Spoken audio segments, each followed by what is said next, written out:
वट सावित्री पूजा कैसे करते हैं? वट सावित्री पूजा का क्या नियम है? किस दिन अरवा भोजन करना है? व्रत के डाले में कौन कौन से सामान डालने हैं? वट वृक्ष की पूजा कैसे करनी है? उसके नियम क्या है? पति की पूजा कैसे करनी है और व्रत का पारण कैसे करना है? दोस्तों, इन सारी बातों की जानकारी आज की वीडियो में आपको मिलेगी। तो यदि आप वट सावित्री से जुड़े नियमों और पूजा विधि के बारे में जानना चाहते हैं तो इस वीडियो को अंत तक देखें और वीडियो अच्छा लगे तो इसको लाइक और शेयर जरूर करें। दोस्तों, सबसे पहले आपको बता दें कि जेठ महीने के कृष्ण पक्ष की अमावस्या तिथि के दिन वट सावित्री व्रत का त्योहार मनाया जाता है और वर्ष 2024 में अमावस्या तिथि की शुरुआत 5 जून की शाम 5:54 पर हो रही है और इसका समापन अगले दिन यानी कि 6 जून को शाम 6:07 पर होगा। इसीलिए उदया तिथि के अनुसार वर्ष 2024 में वट सावित्री व्रत का त्योहार 6 जून को मनाया जाएगा। अब दोस्तों, हम विस्तार पूर्वक जानते हैं कि वट सावित्री व्रत का त्योहार का क्या नियम है और पूजा विधि क्या है। आपको वट सावित्री के एक दिन पहले इसकी तैयारी शुरू कर देनी है। वट सावित्री की पूजा के एक दिन पहले यानी कि 5 जून को आपको एक साफ लोटा लेना है। उसमें साफ जल भर के भगवान के चरणों में रख देना है। इसी जल से हम 6 तारीख को वट सावित्री की पूजा करेंगे और इसके बाद अपने पति की पूजा भी इसी जल से की जाएगी। वो मैं आपको बाद में विस्तार से बताऊंगा। सबसे पहले मैं बताता हूँ कि आज के दिन और क्या क्या करना है। इसके बाद आपको चना फूलने के लिए दे देना है। इस व्रत में चने का खास महत्व होता है। कुछ महिलाएं चने के दाने खाकर ही व्रत का पारण करती हैं, तो सभी माताओं बहनों को एक बर्तन में चना भी फूलने के लिए दे देना है। आज के दिन पकवान बनाए जाते हैं जिनमें ठेकुआ, गुड़ की डलियां और बाकी मिठाइयां होती हैं। तो आपके इधर जो भी चलन में मिठाइयां होती हों वो आपको आज ही बनानी है और जो भी पकवान आप चढ़ाना चाहते हैं पूजा में वो आपको आज बना लेना है। पकवान में एक चीज खास तौर पर बनाई जाती है, वह है आटे से बना हुआ पकवान। यह गोल गोल सा बनाया जाता है। इसे कई जगहों पे गुलगुला भी बोलते हैं। ये पकवान बड़ के जो फल होते हैं उसी के तरह के बनाए जाते हैं और उन्हीं की जगह पे इस्तेमाल किए जाते हैं। जिन जगहों पर बड़ के फल नहीं मिलते हैं उस जगह पर आटे की इन छोटी छोटी मिठाइयों को इस्तेमाल किया जाता है।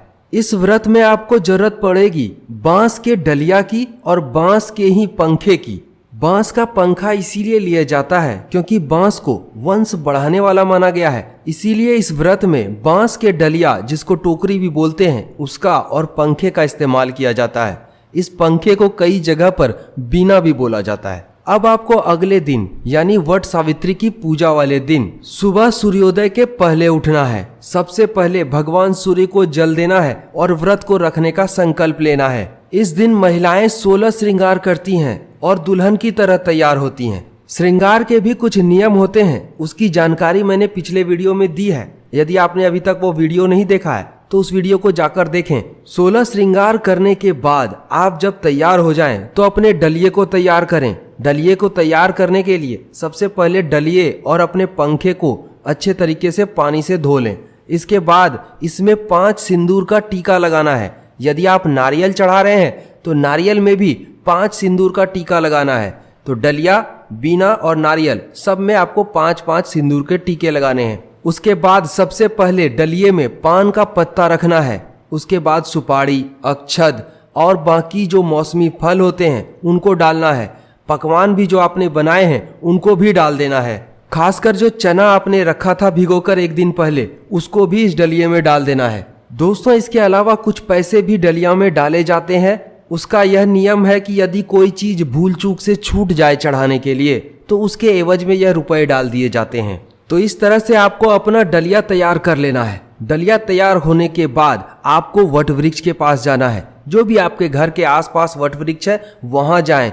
वहां जाकर के सबसे पहले वट वृक्ष के नीचे थोड़ी सफाई कर लें। अब वट वृक्ष की जड़ में 5 सिंदूर के टीके लगाएं और जो 1 लोटा जल आपने रखा था पहले उसको भी आपको साथ में लेके जाना है। इसी जल से आपको पूजा करनी है और सबसे पहले थोड़ा सा जल लेकर बरगद की जड़ में चढ़ाना है। अब सबसे पहले सत्यवान और सावित्री की पूजा करनी है। तो इसके लिए आप चाहें तो सत्यवान और सावित्री की मिट्टी से बनी मूर्ति स्थापित कर सकते हैं। यदि आप ऐसा नहीं कर सकते हैं तो आपने जो पकवान ले गए हैं उन्हीं में से 2 पकवान निकालकर सत्यवान और सावित्री के रूप में स्थापित करें। अब बरगद के 7 पत्ते लेने हैं। इन 7 पत्तों में आपने जो पकवान ले गए हैं, मौसमी फल ले गए हैं और जो चना ले गए हैं, इन सब का भोग वहां पर आपको लगाना है। दोस्तों इसके बाद कच्चे सूत से 7 बार बरगद के पेड़ की परिक्रमा करते हैं। परिक्रमा हमेशा दाएं से बाईं ओर करेंगे, यानी सीधे हाथ में, जिस हाथ से घड़ी की सुइयां घूमती है उसी तरीके से परिक्रमा करनी है। तो आपको करना क्या है, कच्चा सूत लेना है। कच्चा सूत यदि सफेद रंग का हो तो उसमें थोड़ी सी हल्दी डालकर पीला कर लें। अब इस कच्चे सूत को पेड़ की जड़ में कहीं पर बांध दें। अब आपको 7 बार घूमते हुए पेड़ की परिक्रमा करनी है और इस कच्चे सूत को पेड़ के तने में चारों ओर लपेटना है। साथ ही आप जो बांस का पंखा ले गए थे उससे पेड़ को थोड़ा हवा करते हुए झलना है और 7 बार परिक्रमा करनी है। धूप, दीप, अगरबत्ती, इन सब को आपको पेड़ की जड़ में दिखाना है और पूजा करनी है इनसे। इसके बाद आपकी पूजा संपन्न हो जाएगी। इसके बाद महिलाएं एक दूसरे से गले मिलती हैं, एक दूसरे को सिंदूर लगाती हैं। जो लोग वहां होते हैं उनको प्रसाद बांटती हैं। तो आप भी ऐसा कर सकते हैं और इसके बाद अपने घर आ जाएं। दोस्तों आपको एक बात का और ध्यान रखना है कि आप जो जल लेकर गए थे उसको सारा आपको वहां पर खर्च नहीं करना है, बल्कि बचाकर लाना है और इसी जल से फिर पति की भी पूजा करनी है। घर आकर पति की पूजा करने के लिए पति को किसी कुर्सी पर बिठा दें और सबसे पहले जो जल आप बचा कर लाई हैं उससे पति के पैर को धोना है। फिर पति को टीका लगाना है और डलिये में से प्रसाद देना है। इसके बाद आपको अपने बांस के पंखे से पति को 7 बार हवा करनी है। फिर पति के पैरों को छूकर आशीर्वाद लेना है।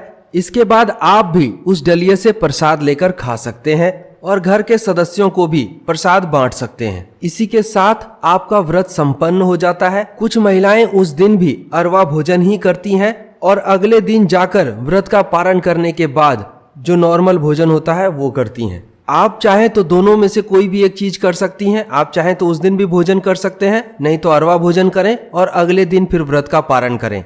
दोस्तों एक बात का खास ध्यान रखें कि वट सावित्री पूजा के दिन वट सावित्री की व्रत कथा को जरूर सुनें। बिना व्रत कथा को सुने हुए व्रत को अधूरा माना जाता है। इसीलिए वट सावित्री की व्रत कथा को जरूर सुनें, तभी आपको व्रत का संपूर्ण फल प्राप्त होगा। बिहार, झारखंड और उड़ीसा समेत कई राज्यों में कमोबेश इसी तरह से वट सावित्री की पूजा की जाती है। जगह के हिसाब से नियमों में थोड़ा बहुत बदलाव हो सकता है, लेकिन लगभग इसी प्रकार से हर जगह पर वट सावित्री व्रत की पूजा की जाती है। वट सावित्री व्रत की पूजा से जुड़े हुए लगभग सारी जानकारी मैंने आपको दे दी है। इसके अलावा भी यदि आपके मन में कोई प्रश्न है तो आप कमेंट करके पूछ सकते हैं। यदि आपको वीडियो में दी गई जानकारी पसंद आई हो तो वीडियो को लाइक जरूर करें और हमारे चैनल को सब्सक्राइब करना ना भूलें और घंटी को दबाकर नोटिफिकेशंस को ऑल पर कर लें। इससे आपको हमारे समस्त वीडियो की जानकारी मिलती रहेगी।